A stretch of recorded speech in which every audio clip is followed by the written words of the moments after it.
한 주간 잘 지내셨습니까? 예수님께서 여러분을 보호해 주시고 은총을 베풀어 주셔서 평화와 기쁨을 누리시기를 주님의 이름으로 축원드립니다. 그래서 사순사주일을 맞이했습니다. 밤이 깊으면 새벽이 가까워졌다고 하듯이 사순절이 이렇게 깊어질수록 부활이 곧 우리에게 다가오겠구나 라고 하는 것을 우리가 실감하게 됩니다. 앞으로 우리에게 주어지신 그 사순절 여러분이 잘 지켜나가시면서 기쁨의 부활을 그렇게 맞이하시는 우리 본인들 되시길 바라겠습니다. 오늘은 한없으신 하나님의 사랑이라고 하는 그런 제목으로 여러분과 은혜를 나누고자 합니다. 오늘 성경은 저희들에게 각성하라라고 이렇게 요청하고 계십니다. 사람은 자고로 빨리 철이 들어야 합니다. 철이 들어야 비로소 사람 노릇을 하며 살아갈 수 있게 되기 때문에 그렇습니다. 하나님의 선택받은 옛 백성 이스라엘은 하나님 보시기에 영판 철부지들이었습니다. 하나님 곁에서 하나님의 뜻대로 살기보다는 제 뜻과 제 멋대로 살려고 했던 백성들이 바로 옛 백성들입니다. 오늘 복음에서 예수님께서 비유를 말씀하시는 작은 아들 또한 영판 철부지였습니다. 작은 아들은 어떻게 해서든지 아버지 그늘에서 빨리 좀 벗어나려고 아버지 두 눈 시퍼렇게 살아계신데 어차피 아버지 죽으면 그 재산 형하고 나한테 줄 거니까 미리 좀 청산해서 저에게 주십시오.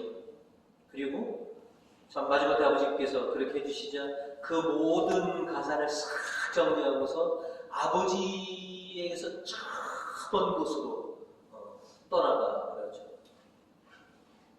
괜히 가까이 있다가는 아버지의 잔소리와 참견을 계속 듣게 생겼으니까 아이의 아버지가 찾아볼 수 없는 그 먼 곳으로 가서 제 멋대로 제 뜻대로 하고자 했습니다. 세상에 이런 아들 찾아보기 쉽지 않습니다. 아마 요즘 같아서 보면 아버지가 분명히 건강하신데 어차피 아버지 죽으면 그 재산 내 거니까 미리 땡겨주십시오 라고 한다면 뭐냐 어차피 내게 네 거니까 그렇게 해주마라고 할 아버지가 어디 계십니까? 이런 싹둑머리 없는 자신감하고 아마 진노를 아마 살 것입니다. 시편의 저자는 오늘 9절로 이 작은 아들과 옛 이스라엘이 참 천둥벌복성이다 라고 하는 것을 우리에게 9절로 이렇게 가르쳐주고 있습니다. 부디 철없는 말이나 노새처럼 되지 마라. 재갈이나 굴레야 그들을 휘어잡는 천둥벌복성이 철없는 그 아이에 지나지 않았다라고 하는 것이죠. 제 뜻대로 제 멋대로 살기 위해서 아버지의 속을 그렇게 상하게 하면서까지 그렇게 떠나갔다면 잘 살든가. 제 뜻대로 제 멋대로 살고자 아버지를 떠났던 아들은 참 인생의 쓴맛을, 인생의 참담함을 겪게 됩니다. 복음 13절과 14절로 며칠 뒤에 작은 아들은 자기 재산을 다 거두어가지고 먼 고장으로 떠나갔다. 거기서 재산을 마구 뿌리며 방탕한 생활을 하였다. 그러다가 돈이 떨어졌는데 마침 그 고장에 심한 흉년까지 들어서 그는 알거지가 되고 말았다. 우리 흔히들 엎친 데 덮친다고 이 작은 아들의 상황이 다 그랬습니다. 자기가 하는 모든 일은 다 실패로 끝났고 그래서 이스라엘 사람들이 가장 부정하게 여기는 쇠지를 치게 하는, 그러니까 이스라엘 부족들 사이에 낀 것이 아니라 이방인들 틈바구니에서 살았다는 것이죠. 그렇게 사람 대접 받지도 못하는 그런 처지, 그런 나라가 툭 떨어졌을 때, 그리고 돼지 살이나 어떻게 먹어서 목숨을 좀 연명할까라고 했던 그런 끔찍한 상황까지 떨어졌을 때 비로소 이 작은 아들은 각성을 하게 됩니다. 철이 이제 드는 것이지. 17절로 그제야 제 정신이 든 그는 이렇게 중얼거렸다. 아버지 집에는 양식이 많아서 그 많은 일꾼들이 먹고도 남는데 나는 여기서 굶어 죽게 되었구나. 18절로 어서 아버지께 돌아가 아버지 제가 하나님과 아버지께 죄를 지었습니다 라고 해야지. 그리고 20절로 마침내 그는 거기를 떠나 자기 아버지의 집으로 발길을 돌렸다고 했습니다. 그 모든 고생을 다 하고 그렇게 사람 대접 못 받는 그런 나라까지 떨어진 그 순간 비로소 깨닫게 된 것이죠. 처리되게 된 것이죠. 그래서 이제 아버지에게로 돌아갑니다. 참 우리가 평생 깔고 앉았던 자리를 떠난다는 것이 참 이렇게도 힘든가라고 하는 것입니다. 고생이라는 고생은 다 겪어야지만, 그래야지만이 결국 앉았던 자리를 일어나서 그 자리를 좀 떠날 수 있는 것인가라고 하는 것. 참 자기가 깔고 앉은 자리에 쉽게 떠나지 못하는 것이 인간의 부분이에요. 이러다가는 죽겠다라고 싶으니까 겨우 그 자리를 떠나서 아버지께로 겨우 돌아오게 되는 것이죠. 집 나가면 고생이다. 집에 있을 때는 그 말이 뭔지를 모릅니다. 나가서 고생해 보니 정말로 아버지 품에 있을 때가 참으로 편하고 행복했던 순간이구나 라고 하는 것을 비로소 알게 되는 것이죠. 아버지를 떠나서는 내가 이룰 수 있는 것이 아무것도 없구나. 많은 이들이 제 뜻대로 제 멋대로 한번 해보고자 하나님의 품을 많이들 떠나지만 아버지 하나님 떠나서 우리가 이룰 수 있는 것이 참으로 거의 없구나 라고 하는 것을 비로소 깨닫는 순간 다시 이 작은 아들처럼 아버지께로 돌아올 수 있는가 봅니다. 우리는 이 작은 아들처럼 고생이란 고생을 다 한 다음에 철이 들면 안 됩니다. 이 작은 아들은 수많은 시련과 고생이 그를 철들게 했는데 우리는 그렇게 각성되어서는 안 되겠죠. 우리는 하나님의 성령께서 우리를 깨우쳐 주실 때 비로소 각성하고 철이 들어야 하는 것이죠. 그래서 아버지 하나님과 내가 함께 있는 것이 참으로 참 행복하고 참 좋은 곳에 있는 거구나 라고 하는 것을 우리가 몸소 체득해야 한다는 것이죠. 이제 여러분이 지금처럼 항상 아버지 곁에서 아버지와 함께 지내는 이 행복을 여러분이 결코 놓치지 마시기 바라겠습니다. 그리고 지금 아버지를 떠나 있는 많은 우리 형제 자매들로 하여금 빨리 그 자리에서 일어나서 아버지께로 돌아오라고 우리가 촉구해 줄 필요가 있습니다. 이제 많은 우리 형제 자매들 빨리 각성하셔서 아버지 품으로 돌아오시는 그런 복된 그런 자녀들이 되시기를 주님의 이름으로 축원드립니다. 오늘 성경은 저에게 두 번째로 한없이 자비하신 하나님에 대한 사랑을 우리에게 보여주고 계십니다. 아버지의 마음도 모른 채 철없는 이 작은 아들이 떠나간 이후 이 아버지는 늘 그 작은 아들 생각만, 노심초사 그저 어떻게 하면 이 아들이 빨리 좀 돌아와야 될 텐데 라고 하는 그런 생각으로 시간을 보내게 됩니다. 얼마간의 시간이 지났는지 저 멀리서 실루엣이 보이는데 누가 보더라도 그렇게 우왕불망 기다렸던 작은 아들의 실루엣입니다.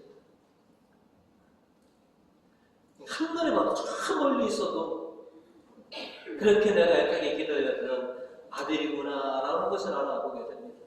그리고 한 걸음에 달려갑니다. 오늘 20절 후반절에 보시면 집으로 돌아오는 아들을 멀리서 본 아버지는 측은한 생각에 들어 달려가 아들의 목을 끌어안고 입을 맞추었다라고 했습니다. 이렇게 무사히 돌아와줘서 고맙다. 몰골을 보니 완전히 거짓골인 것이죠. 그래도 괜찮다. 이렇게 살아 돌아왔으니 그것만으로도 감사합니다. 그리고 아들은 저는 아버지께 자식이라고 불릴 그런 처지가 아닙니다. 근데 살려고 왔습니다. 아버지 집에서 허드렛 일할 테니까 제발 저를 좀 먹여주십시오. 아버지는 그렇지 않았습니다.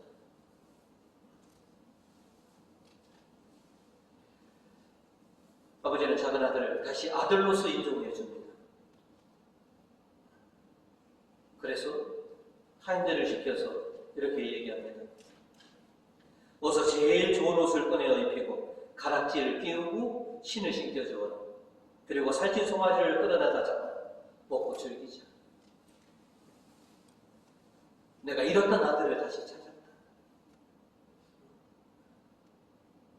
자칫했다가 죽을 뻔했던 아들을 내가 다시 얻었으니 얼마나 즐거운 일이냐. 그리고 무슨 말이냐. 너를 종처럼 여겼다. 너는 언제나 내 아들이다 라고 하시는 것이지. 그래서 아버지는 작은 아들이 여태까지 짊어졌던 그 죄의 허물을 싹 씻겨주시고 이제 새로운 아들로서 다시 새 인생을 시작할 수 있는 기회를 주시는 겁니다. 그까이 재산,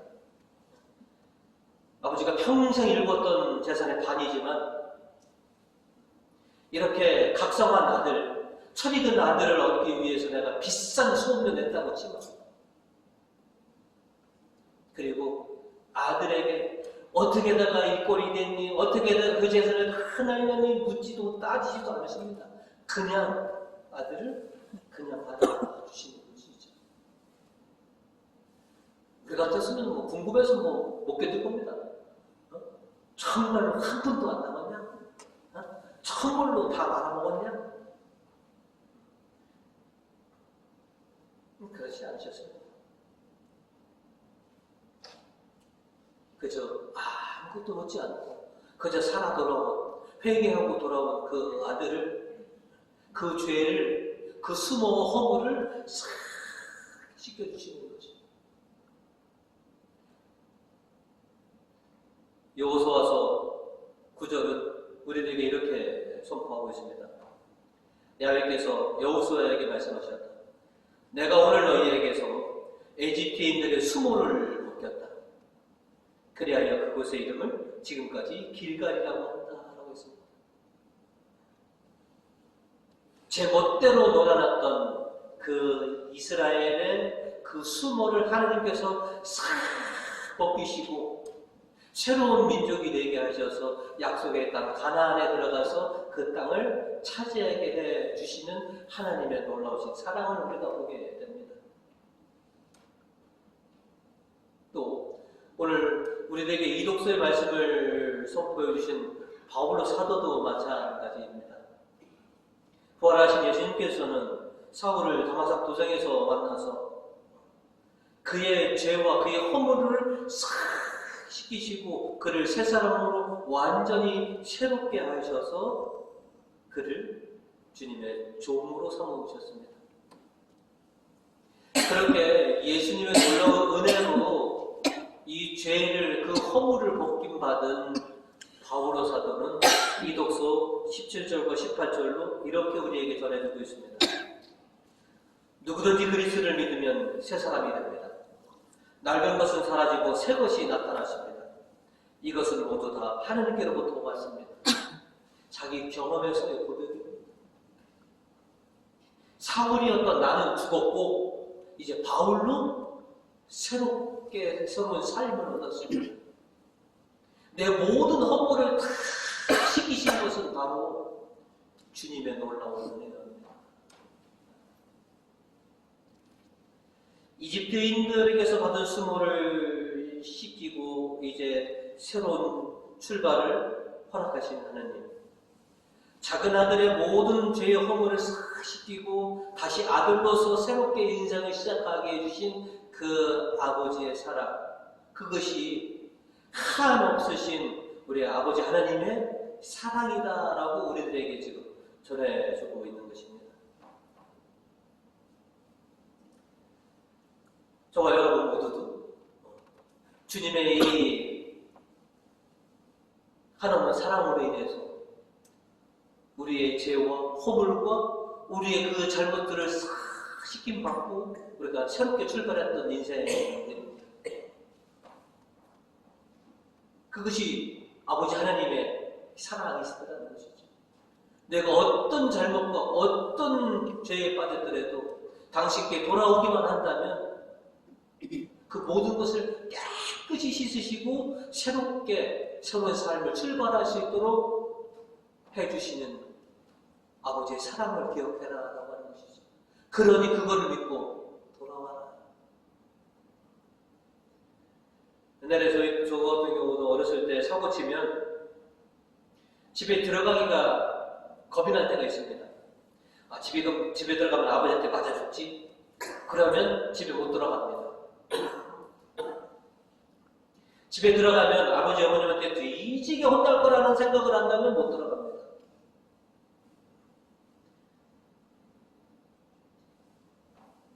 그러나 언젠가는 이렇게 집에 안 들어가는 버틸 수 없으니까 이제 돌아갈 때가 있거든요. 언제 들어가느냐? 해가 캄캄해졌을 때 겨우 들어갑니다.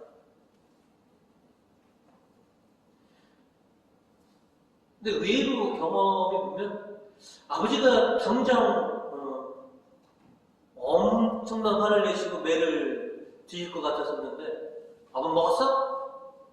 왜 이제 들어가? 밥 먹고 자. 분명히 내가 매맞을 짓을 했음에도 불구하고, 그죠? 집에 돌아오면 아버지께서 어마어마한 벌을 내리실 거라 하면 못 들어오지만 그저 내가 돌아오기만 한다면 나를 따뜻하게 아버지께서 품어주실 것이야. 아버지에 대한 이런 사랑의 체험이 있으면 반드시 돌아오게 되는 것이죠. 저는 이렇게 얘기하시는 분이 많습니다. 왜 아버지 곁으로 못 오십니까? 제가 지은 죄가 많아서요. 아무리 지은 죄가 많더라도 아버지가 반죽이겠습니까? 그건 왜 생각하는 것이지? 그래서 돌아오기만 해요. 목숨 붙여서 돌아오기만 해요.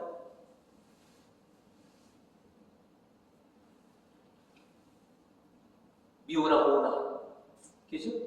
그래서 자식에 대한 끔찍한 사랑을 갖고 계신 것이 부모의 마음인 것이죠. 아버지도 그렇습니다. 우리가 이 나가서 어떤 잘못을 저지르든지 어떤 죄악에 빠졌든지 그저 회개하고 돌아온다면 그 모든 것을 깨끗이 씻어주고 새롭게 출발할 수 있는 그런 사랑을 베풀어 주시는 것이 아버지시다라고 하는 것이죠.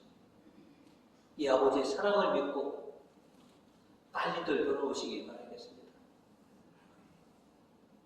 그리고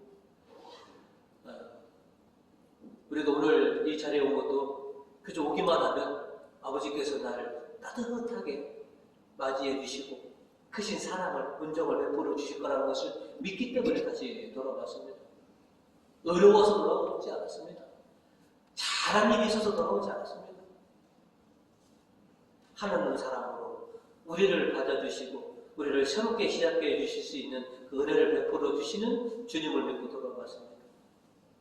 이 한 주간도 그 주님의 사랑으로 이렇게 또 새롭게 시작하실 수 있는 우리 교우님들 되시기를 주님의 이름으로 축복드립니다. 아멘. 오늘 성경은 끝으로 신앙적으로 판단하라라고 우리에게 요청하고 있습니다. 바오로 사도가 바오로라고 하는 이름을 얻기 전까지, 예수님을 만나기 전까지 사울이었습니다. 사울이라고 불리는 청년은 예수님을 지극히 인간적이고 지극히 세상적으로 판단하여서, 그래서 그 예수님을 믿고 따르는 교회들을 보이는 대로 박해했습니다. 그리고 신자들을 잡아다가 엄청난 모진 일을 시킨 것이 바로 사울입니다. 그런 사울이 부활하신 예수님을 만나서 예수님께서 변화시켜 주시고 교회 공동체로 보내버립니다. 사울이 왔을 때 초대교회 사도들과 교인들이 그를 어떻게 맞이했느냐? 교회가 사울을 지극히 인간적이고 지극히 세상적인 표준으로 사울을 봤으면 절대 같이 교회로 받아들일 사람이 아니었던 것이죠. 사울에 인해서 무너진 교회가 몇 개였고, 사울로 인해서 참 박해당하고 형장의 이슬로 사라진 교인들이 얼마나 많았습니까? 그 사울을 어떻게 받아들일 거냐는 것이죠. 말로는 광산 도성에서 부활하신 예수님을 만나서 이렇게 교회로 들어가라라고 명을 받았다고 왔는데 그거를 굳이 믿어야 되느냐 하는 것이죠. 그런데 놀랍게도 초대교회는 사울을 인간적이고 세상적으로 판단하지 않았습니다. 전적으로 신앙적인 관점으로 믿음으로 바라봤고, 그래서 그를 교회의 이름으로 받아들입니다. 그래서 결국 그가 바울로 사도가 됩니다. 교회에 엄청난 해를 입혔던 바울이었지만 교회는, 예수님은 그를 신앙적으로 그렇게 판단했습니다.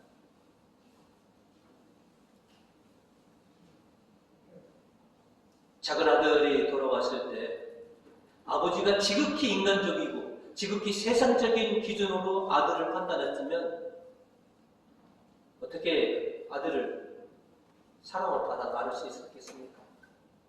야, 이놈의 자식아, 내가 그 재산을 어떻게 일궈냈는데, 내가 그거를 일궈내냐고 내가 허리띠 조르면서 그렇게 죽으라고 한 건데 네가 그거를 하루아침에 달려본 거고. 인간적이고 세상적인 기준으로 보면 작은 아들은 그렇게 판단받아야 됩니다. 근데 아버지는 그렇게 판단하지 않았던 겁니다. 그런데 물론 바오로 사도가 교회 왔을 때 바오로 사도의 손에 의해서 죽은 동기관들, 가족들이 있는 사람들은 용서가 되지 않습니다. 그죠? 저 사울 때문에 내 부모님이 돌아가셨고 내가 몸담던 교회가 풍지박산이 났는데 교회 사도로서 받아들여야 된다? 이건 신앙인 것이죠.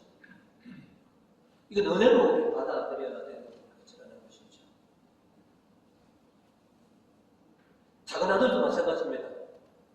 아버지는 그렇게 작은 아들을 받아들였지만 형은 어떻습니까?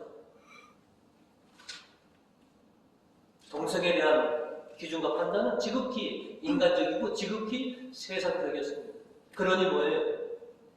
하인이 동생이 살아 돌아왔습니다 라고 하면 부사일 생한 그 동생을 얼른 달려가서 맞이하지 못하고 형은 어떻습니까? 안 들어가요.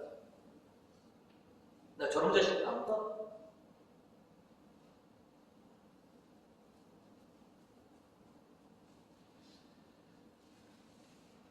아버지가 보는 관점이 있고 형이 보는 관점이 이렇게 다릅니다.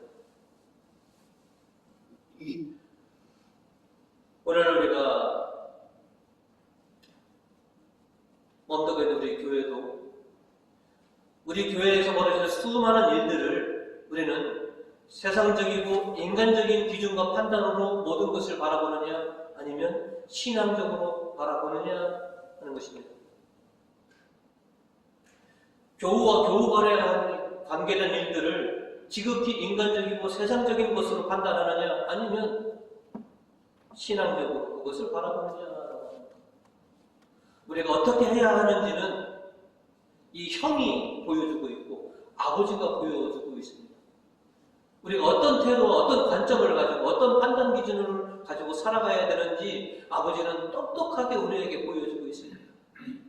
그래도 교회는 인간적이고 세상적인 그런 관점이 보이더라도 신앙적이고 믿음으로 모든 것을 바라봐야 되지 않느냐. 그렇게 요청하고 있는 것입니다. 우리가 형의 관점으로 바라본다면 수많은 형제자매가 돌아오더라도 우리는 그들을 외면할 것입니다.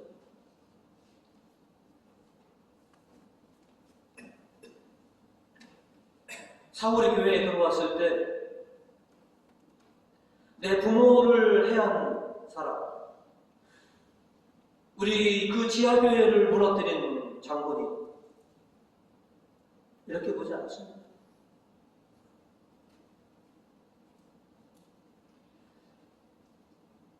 부활하신 주님께서 당신의 강건으로, 당신의 주도하심으로 사울을 바울로 변화시켜 주셔서 교회의 일원이 되게 하셨다는 것을 기꺼이 받아들였습니다.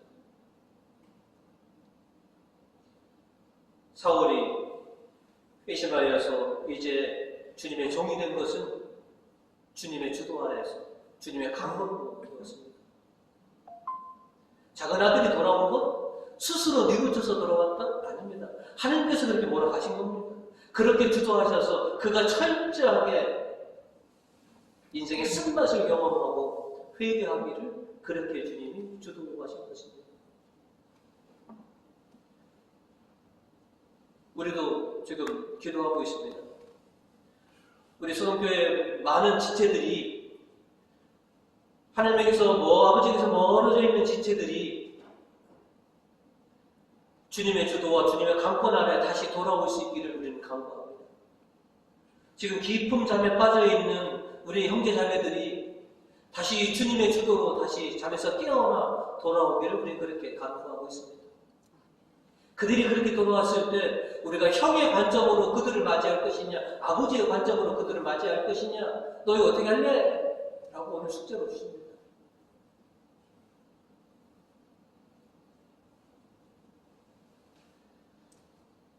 우스갯소리가 아닙니다.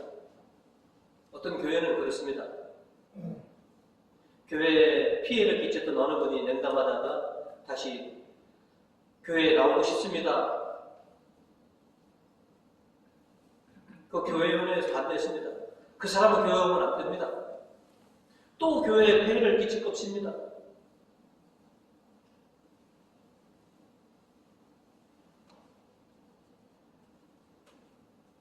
항상 교회에 숙제를 주십니다. 교회와 교우 간의 관계, 인간적이고 세상적인 판단으로 그것을 바라볼 것이냐 아니면 신앙적인 판단으로 바라볼 것이냐. 주님은 우리에게 그렇게 요청하고 계십니다. 우리가 지금 소망하고 있는 지금 주님에게서 멀어져 있는 이들이 돌아왔을 때 우리는 아버지의 판단과 아버지의 마음으로 따뜻하게 맞이하려고 합니다. 그렇게 돼야 한다는 것이죠. 혹여나 제가 어땠고 저땠고 이렇게 인간적이고 세상적인 판단을 하나 내려놓아요. 그가 돌아오기까지 하나님께서 그를 주물러 주셔서 그를 주도해서 돌아온 거니 너희도 하나님의 주도 아래 그를 따뜻하게 맞아들여라 라고 하는 요청인 것이지. 이제 제1교회는 세상적이고 인간적인 그런 판단을 하는 것이 아니라 아버지께서 주신 그런 사랑으로, 그런 자비로 모든 것을 다 신앙적으로, 그가 비록 많은 잘못을 했더라도 주님께서 그를 다시 돌아오게 해주신 그 섭리를 믿고 아버지처럼 따뜻하게 맞이하는 그런 공동체로 저희는 계속 이어졌으면 좋겠습니다. 아멘. 저와 여러분, 저도 지향하는 게 있습니다. 세상적으로, 인간적으로 판단하지 말아라 라고 하는 것. 저와 우리들 신앙적인 그런 관점으로 모든 것을 바라보고 또 아버지의 그 이 마음으로 많은 사람들을 품을 수 있는 그런 사랑의 공동체가 되기를 주님의 이름으로 축원드립니다. 아멘.